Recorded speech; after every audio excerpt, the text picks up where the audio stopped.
Hi everybody, this is Laura K. Cowan. I write as author Lorelai on Amazon and socials.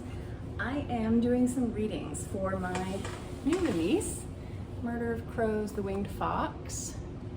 I apologize, I forgot my lapel mic, so hopefully this will still record and the audio won't be too annoying or echoey, but this is a book series that is fantasy.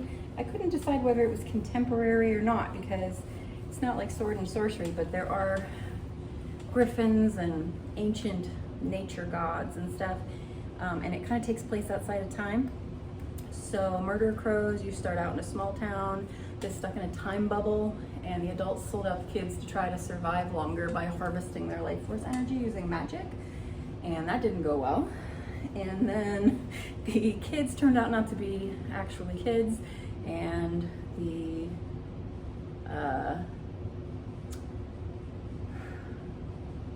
whole town gets flooded, and the next book basically shifts the town over to the shore of Lake Michigan, and the dimensions start like smashing into each other, and things go wildly wrong. So book one would be a romance between the mermaid character that's been reincarnated in the well in the center of town and has to figure out what's going on, even though she can't see, and her human love interest Joel, and they both turn out to have strange past lives that factor into our series, and it's important to how they end up stopping the mayor, who's a magician who came to town and proposed this magic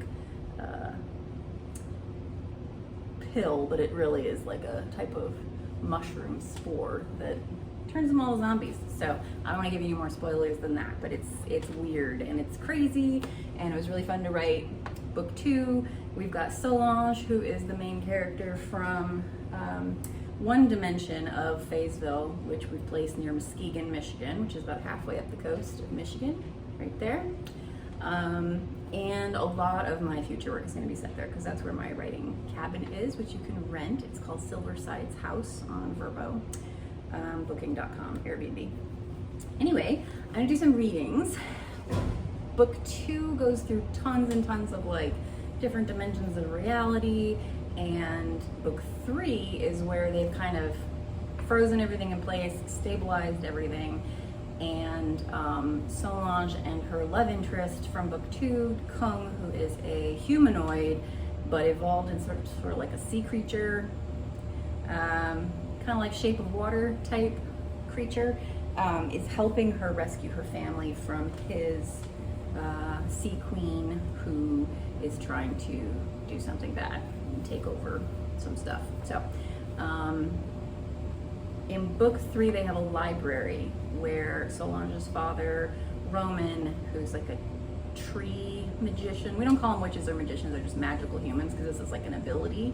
You have to evolve and learn as a skill, but then it kind of evolves who you are and your DNA as a person, and like your ability to travel dimensions or take on characteristics of other animals, etc. So it's, my husband called it The Little Mermaid meets Stranger Things, which is a pretty good description, especially of the winged fox.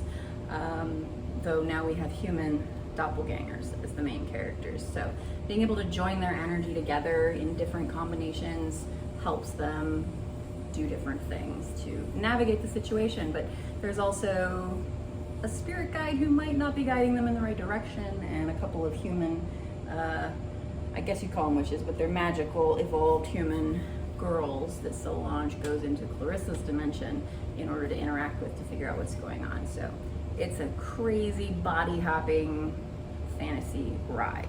And I tend to write devotional love stories, so like, I guess you call it sweet romance, but it's more sacrificial, devoted, really deep love kind of relationships between characters in romances. So that shows up more in this book for Kung and Solange. So first reading is going to be Solange in the library with a humanoid winged fox spirit that has showed up. Okay. Solange approached her father's desk. Night Gardens, the book said. The title scrolled across the cover in gold script, over and over, retracing its steps. This was a well-traveled path into the inner realms. Solange took a deep breath. Crickets and frogs called out from the book. She pawed over the book's pages. It was an instructional book on how to use items from the outer world to plant an inner world garden. To what purpose? Her father never shared this book with her. As Solange pored over the pages, distant shouts became louder from the other side of the page. She pulled back. Mud sucked its way right up to the other side of the page. A hand reached through the book. It strained as if it were grasping at something. Someone screamed, and the sound was strangled by liquid. She slammed the book closed. Mud splattered over the floor. Solange threw the book across the room. The library sighed. Stardust crumbled down from the ceiling. Welcome home. A voice behind them startled her. You're right not to take that path. A boy with whiskers, like a fox, stood behind her in the doorway. Who are you really? She asked. Why did you come back here with him? He asked her. I asked you a question first. A friend. You're magic, she said. He ruffled his whiskers. You better be living in a world gone mad, he said. What do you want with me? She asked the young foxman. How did you get in the library? I took the inner door, he said. He gestured at the book she had thrown. You came out of the night gardens? What are they? She asked him. How can I use the inner world? He smiled. You really want to know about the night gardens? He said. I could tell you for a price. What price? I don't have any gold, she said. I have no use for gold, human, he said with a scowl. He crouched on the floor. His tail swished around his haunches. Let me think, he said. He looked at her out of the corner of his eye, just like a fox would. How did you get out of the book? She pressed. Take me there with you. He hesitated. Where did you say you were from? She asked. I don't believe I did say, he said with a smile. He sat down, and the floor rippled. The snakes under the house hissed. The fox boy shivered. Why do you live here now? He asked. It's dangerous. What makes it dangerous, Jordan? She said. Magic. What kind of magic? The kind that will save the world, he said, or destroy it. Spell song, she said. More or less. Do you think bad spirit guardians might have been behind misguiding the dead ones and leading them into the woods? She asked the fox boy. You wouldn't know anything about that, would you? How should I know? He said. He slipped into the stacks to avoid her gaze, flipping through the journals. You're a nature guardian spirit yourself, aren't you? She said, following him. He laughed. Well spotted, Solange, she said. I think we can be friends. The young man was watching her closely. This is my library now, she said. Please leave. The foxman stood. I will leave as you ask, he said. Will I see you again? How should I know? She said. I'm leaving again myself. Very well, he said. I will watch you from a distance, as I always have. I will be seeing you again, Solange. I didn't tell you my name, she said. Your mother did. She has been away, Solange said. He didn't respond. I will see you soon, Solange, magician of the North Woods. Why are you here? I don't know you, she said. Ah, but I know you, Jordan said.